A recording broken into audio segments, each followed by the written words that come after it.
hanyuma nkabaza kandi n'abaguye muri ziga manifestation ko muba mufise les chiffres exact, nkabaza n'abajeune bapfuye après les attaques des camps bajya kwica abajeune mu Nyakabiga ku Musaga mu Ngagara hose, nkabaza ati murazi abapfuye ingene bangana, murazi aba responsable babyo abari babiyoboye izo répression n'ibyo ibintu byose. J'apprécie votre combat kuko ndibuka mu Kayanza higeze kwicwa umuntu, nibaza ko ariho natangiye kumenyera cyane, uri kuravuga ati mbega mwabicanye mwe muzohagarika ryari kubica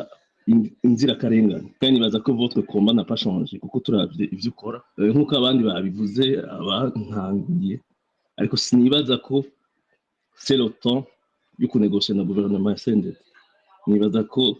ari igihe cy'uko ba justifie devant la justice bakabwira